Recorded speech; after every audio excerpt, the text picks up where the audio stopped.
It's almost impossible to end a hit show in a way that makes everyone happy. But thanks to rushed execution, frustrating character choices, and other inconsistencies, a number of die-hard Game of Thrones fans are pretty annoyed with how everything shook out. Here's a spoiler-filled examination of what we think went wrong with the final season of Game of Thrones.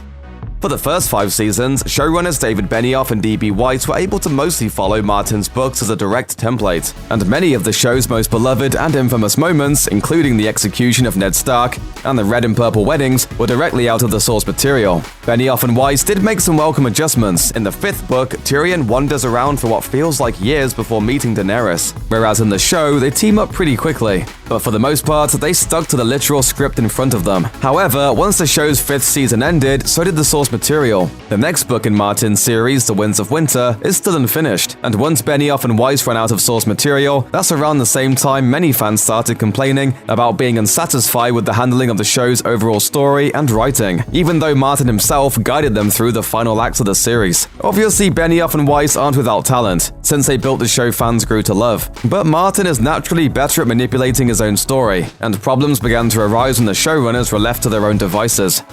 It's understandable that, as Game of Thrones went on and became a bigger and bigger hit, HBO would want it to continue as long as possible. But in 2015, Benioff and Weiss had a public dispute with the network over how long it would run, expressing a desire to close out the show after just 7 seasons. Even though Martin himself said the show should be at least 13 seasons, the showrunners and HBO eventually forged a deal for an 8-season run that would abbreviate seasons 7 and 8. The former would last for 7 episodes, while Season 8 would only consist of 6. Many fans critical of the show have come to proclaim that cramming years' worth of build-up and anticipation into a shorter set of episodes created a new set of problems, making it all the more baffling that the showrunners insisted on these short seasons. Without room to let the story breathe, the final batch of episodes felt really rushed. As a result, they stand in stark contrast to the show's earlier seasons that focused on epic journeys, character development, and long through lines. As the 8th season began with 2 slower episodes that harkened back to the show's past, viewers got excited, but then it started barreling towards its grand finale, letting narrative threads come up short in confusing ways. Characters jumped in and out of the story at breakneck speeds, like Bronn's sudden appearance and disappearance from episode 4 being just one example. Seemingly insurmountable obstacles were overcome in the blink of an eye, like the long-awaited war with the Night King, and characters seemingly teleported across the map of Westeros when most of the early seasons of the show were literally about how long it took to get anywhere. Fans knew Game of Thrones had to end eventually, but no one wanted it to feel like it was trying to get there as fast as possible. With so much to wrap up,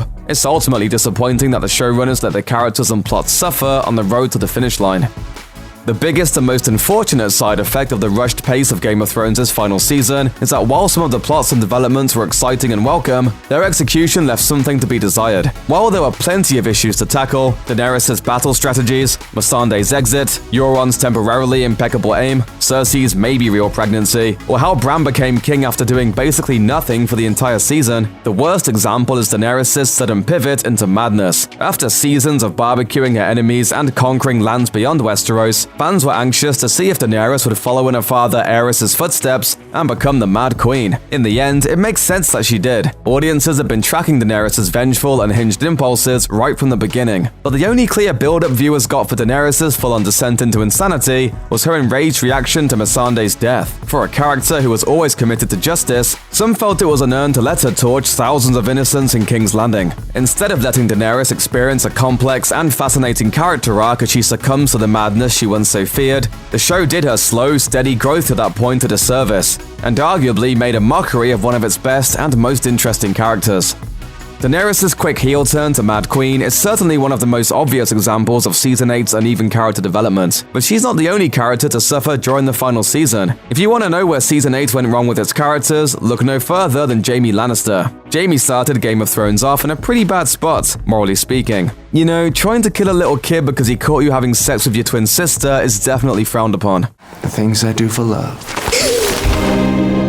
But over the course of the show, he became a fan favorite, thanks to a redeeming character arc and an utterly charming performance from Nikolai Coster-Waldau. Most of Jaime's redemptive streak was thanks to his friendship and eventual tryst with Brienne of Tarth, who loved the man beneath the armor and helped him escape the clutches of his conniving, cruel twin sister. However, after sleeping with Brienne, Jaime deserts Winterfell, which he risked his life to save in the battle against the army of the dead, to return to his sister's side. So why is he suddenly leaving to go be with his supervillain lover? Jaime's only explanation: She's hateful.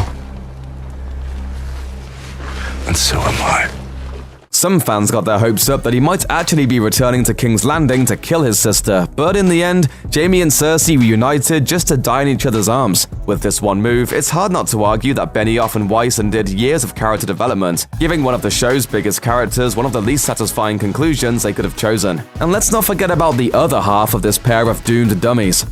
Cersei, one of the show's most fascinating and twisted characters and ostensibly one of the biggest threats to the show's heroes, spent much of Season 8 drinking wine and idly staring off a balcony, only to suffer one of the series' most anticlimactic deaths. It may make a certain kind of sense for she and Jaime to be reunited in their last moments, but seeing the show's most cunning and cutthroat villains get taken down by a pile of falling rocks is just plain unsatisfying. And this points to another big issue with the show's final season, failing to pay off on the series' many years of build-up. One of the major strengths of Game of Thrones was always its effective tension building, and fans were excited for huge storylines to come to a head in the show's final season. Make no mistake, Season 8 had plenty of drama, but there were still several plots that ended up with some pretty lackluster payoffs. Another obvious example is the Night King, built up throughout the show's run as a formidable villain who can raise entire armies of the dead with a flick of his wrist. Seeing Arya swoop in and take him down might have been extremely fun in the moment, but in the end, the entire narrative of the Night King and the true history of the White Walkers was left largely unexplained. Meanwhile, the show spent 7 seasons building to the revelation that Jon was a secret Targaryen, but threw it all out in the series finale, giving the throne to a boy with no claim to it whatsoever. Season 8 had some satisfying moments, but ultimately, it suffered from a huge amount of build-up that simply didn't pay off.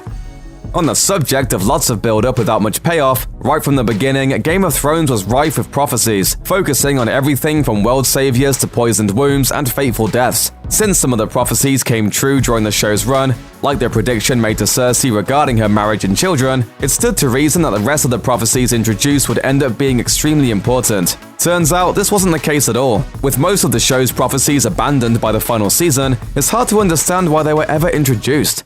Stannis was not the prince who was promised, but someone has to be.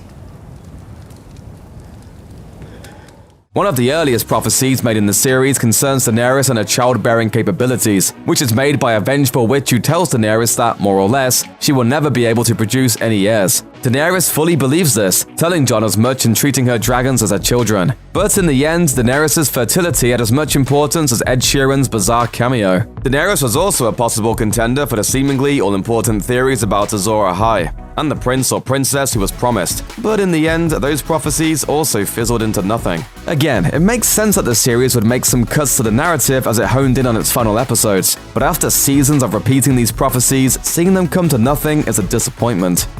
Along with moments that ended up happening off-screen, plenty of plots from the previous seasons ended up on the cutting room floor. While not completing every single narrative thread on Game of Thrones is understandable, it feels wrong that so many huge developments ended up having little to no bearing on the show's eventual conclusion. For example, Jon Snow went through quite the journey throughout the series, becoming a strong and honorable man who literally died and came back to life for his people, all before realizing his whole identity was a lie told to protect his life. But in the end, none of that mattered at all, since the show shunted Jon back into the Night's Watch, without letting most of Westeros find out there was another heir to the throne.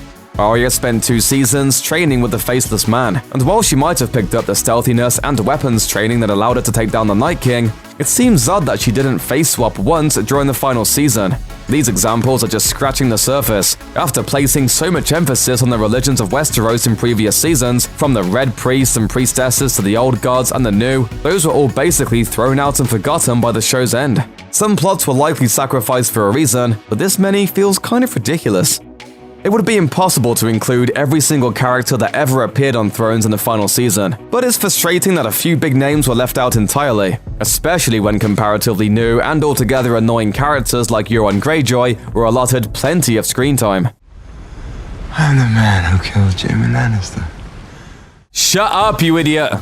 Anyway, considering how important Bran turned out to be in Game of Thrones' final episodes, it feels really wrong that Mira Reed, the faithful companion who dragged him through the far north and saved his life several times, never showed up again. Other faces entirely absent from the final season are Daario Naharis, Daenerys' loyal mercenary and one-time boyfriend, and Arya's assassin mentor, Jaqen H'ghar, both of whom seem to have unfinished stories left to tell. And after a chance meeting in Season 7, Arya's rogue wolf Nymeria is never relevant again. Would have traded any of Euron's scenes for some of those forgotten favorites to show up again.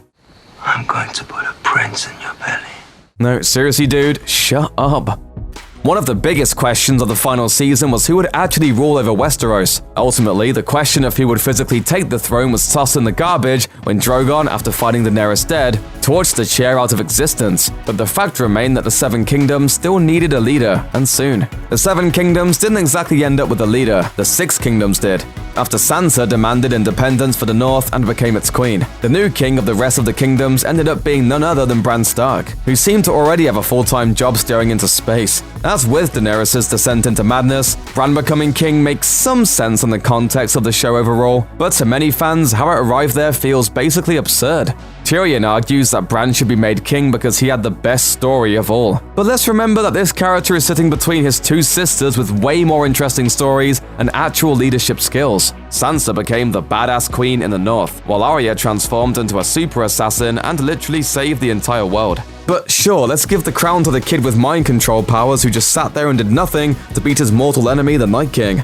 At least they didn't give their new king a really insulting nickname or anything, right? All hail Bran the Broken. All hail Bran the